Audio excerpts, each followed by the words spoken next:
آپ کو کیسا محسوس ہوگا اگر آپ کو جس جگہ پر آپ کام کرتے ہیں وہ راتوں رات چھوڑ کر کہیں بھاگنا پڑے، وہ بھی ایک ایسی مخلوق کی وجہ سے، ایک ایسے پراسرار حادثے کی وجہ سے جو رات کے آخری پہر میں آپ کے ساتھ پیش آیا اور جس نے آپ کی زندگی کا رخ بدل کر رکھ دیا۔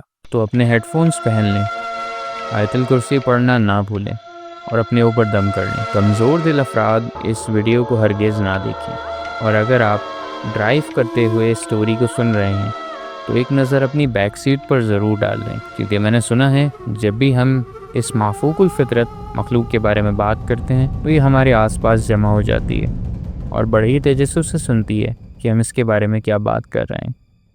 دوستو، آج کی کہانی ہمیں ہمارے ایک ویور نے بائی ای میل سینڈ کی ہے۔ یہ واقعہ میرے دادا جان منیر احمد کے ساتھ ان کی جوانی کے دور میں پیش آیا۔ دادا جان کی رہائش ساہیوال کے ایک پرانے گاؤں چک 88 کے قریب ایک چھوٹی سی کٹیا میں تھی۔ دادا جان ایک پرائمری اسکول میں رات کے وقت چوکیدار کا کام کیا کرتے، اور اسی پرائمری اسکول کی پچھلی دیوار کے ساتھ ملی ہوئی تھی ایک ایسی پراسرار حویلی جس کے بارے میں مشہور تھا کہ اس حویلی کے مالک نے خود کو اسی حویلی میں پھانسی لگا لی تھی۔ دادا جان نماز کے پابند انسان تھے۔ میں نے اپنے بچپن سے لے کر جوانی تک، جب تک وہ حیات تھے، ان کے ہاتھ میں ہمیشہ تسبیح دیکھی۔ یہ واقعہ میرے دادا جان منیر احمد کے ساتھ سن 1973 کے دسمبر کی ایک سرد رات میں پیش آیا۔ دادا جان نماز کے پابند انسان تھے اور ہمیشہ اپنے ہاتھ میں تسبیح لیے ہوئے گھومتے تھے۔ میرے دادا جان ایک پرانے پرائمری اسکول میں ایک چوکیدار کی نوکری کیا کرتے تھے۔ اس وقت چوکیدار کی 2 شفٹیں ہوتی تھیں، ایک دن میں اور ایک رات کے وقت۔ دادا جان بالخصوص رات کے وقت کی چوکیداری کیا کرتے۔ ان کا معمول ہوتا کہ عشاء کی نماز پڑھنے کے بعد فوراً وہ اپنی ڈیوٹی پر نکل جاتے اور رات تقریباً 4 سے 5 بجے وہ واپس اپنے گھر تشریف لے آتے۔ میرے دادا جان کا معمول تھا کہ وہ اسکول کو بند کرتے ہوئے اس کے سارے دروازوں کے تالے اچھی طرح چیک کر کے جب واپس اپنے گھر کے لیے نکل رہے ہوتے تو وہ اسکول کے پیچھے بنی اس پرانی حویلی کا ایک چکر ضرور لگایا کرتے، یہ دیکھنے کے لیے کہ وہاں پر کوئی شخص موجود تو نہیں ہے، یا پھر اس کھنڈر میں کوئی چھپ کر تو نہیں بیٹھ گیا ہے، یا چور چکے وہاں پر اپنا ڈیرا جما کر تو نہیں بیٹھ گئے ہیں۔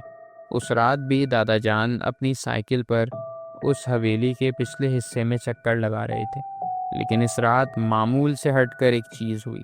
دادا جان نے دیکھا کہ حویلی کے اندر ایک کمرے میں لالٹین کی روشنی جل رہی ہے۔ اب میں آپ کو بتاتا چلوں کہ حویلی کا پچھلا دروازہ سیلاب کی وجہ سے شدید ٹوٹ پھوٹ کا شکار تھا اور دروازے کے کچھ ہی حصے باقی رہ گئے تھے، جس سے کوئی بھی بآسانی اس عمارت میں گھس سکتا تھا۔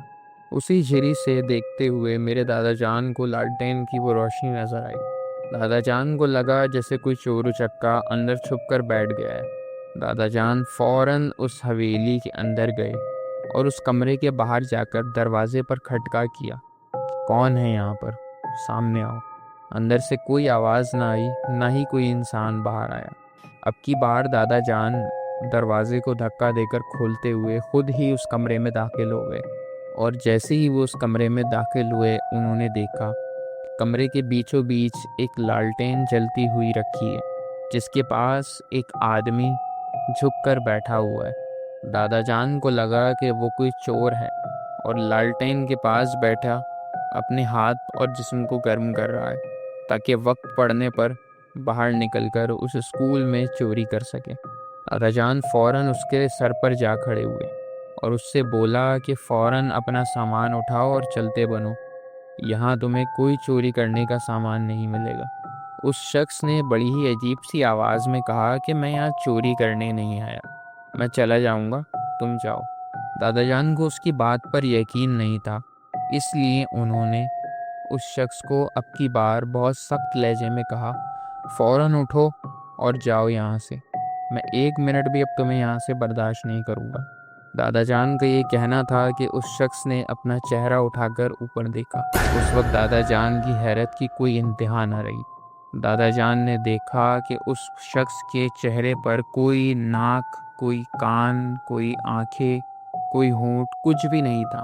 صرف اس کے چہرے کے بیچوں بیچ ایک بڑی سی آنکھ تھی جو کہ بالکل کالی تھی، جس سے وہ دادا جان کو گھور گھور کر دیکھ رہا تھا۔ دادا جان نے فوراً اپنے قدم اس کمرے سے باہر کی طرف کیے اور آیت الکرسی پڑھتے ہوئے اس حویلی سے باہر نکل گئے۔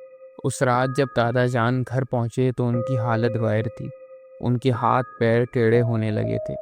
اس وقت دادا جان کی والدہ حیات تھی، اور جیسے ہی انہوں نے اپنے بچے کی یہ حالت دیکھی وہ نیند سے بیدار ہوئی۔ انہوں نے فوراً جو بھی صورتیں انہیں یاد تھی وہ پڑھ کر دادا جان پر دم کرنا شروع کر دیا، یہاں تک کہ قرآن شریف کی ہوا بھی دی، اور صبح فجر میں محلے کے مسجد کے امام صاحب کو بھی بلا کر لایا گیا۔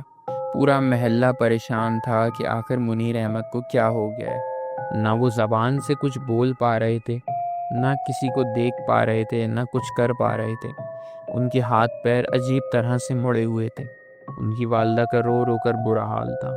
تقریباً دوپہر کے 12 بجے تک ان کے گھر ایک عامل پہنچ چکا تھا، جس نے پڑھائی کی، ان پر دم درود کیا اور بتایا کہ تمہارے بیٹے نے رات کو ایک ایسی مخلوق کو دیکھ لیا ہے جس کی وجہ سے اس پر سکتہ طاری ہو گیا ہے اور اس کی حالت بگڑ گئی۔ اس طرح کی مخلوقات انسانوں کی دیکھنے کی نہیں ہوتی، اور یہ اتنی خوفناک ہوتی ہیں کہ انسان اگر انہیں ان کی اصلی اشکال میں دیکھ لے تو اپنا دماغی توازن کھو بیٹھتا ہے۔ یہ خوش قسمتی ہے کہ تمہارا بیٹا صحیح سلامت واپس آ گیا۔ 3 دن تک دادا جان کو 104 ڈگری بخار رہا۔ اس دوران دادا جان کا روحانی اور جسمانی دونوں طرح کا علاج چلتا رہا۔ 3 دن بعد دادا جان نے ٹھیک ہوتے ہی سب سے پہلے جو لفظ بولے وہ یہ تھے کہ میں اب دوبارہ اس چوکیداری کے کام پر نہیں جاؤں گا۔ دادا جان نے وہ نوکری ہمیشہ کے لیے چھوڑ دی اور کچھ ہی عرصے بعد کام کی تلاش میں کراچی آ گئے، اور جیسے ہی ان کا کام ٹھیک ٹھاک چلنے لگا انہوں نے اپنی والدہ کو بھی کراچی بلا لیا۔ میرے دادا جان کا آبائی گھر آج بھی ساہیوال میں موجود ہے، لیکن وہاں ہم میں سے کوئی نہیں جاتا۔ تو دوستو، یہ تھی آج کی سٹوری۔ امید ہے آپ لوگوں کو یہ کہانی پسند آئی ہوگی، اور اگر آپ لوگ بھی چاہتے ہیں کہ آپ لوگوں کی بھیجی گئی کہانیاں میں اپنی سٹوریز میں، اپنی ویڈیوز میں شیئر کروں یا نیریٹ کروں، تو مجھے اپنی سٹوریز میرے ای میل پہ ضرور بھیجیے گا۔ آپ لوگ چاہیں تو اپنی سٹوریز مجھے وائس نوٹ یا کسی بھی صورت میں میرے انسٹا ڈی ایم میں یا پھر میری ای میل پہ سینڈ کر سکتے ہیں۔ میرے انسٹا اور میری ای میل دونوں کا لنک میرے چینل کی ڈسکرپشن میں آپ کو مل جائے گا۔ ملتے ہیں اب اگلی ویڈیو میں، تب تک کے لیے اپنا، اپنے پیاروں کا جن سے آپ محبت کرتے ہیں ان کا خاص خیال رکھیے گا۔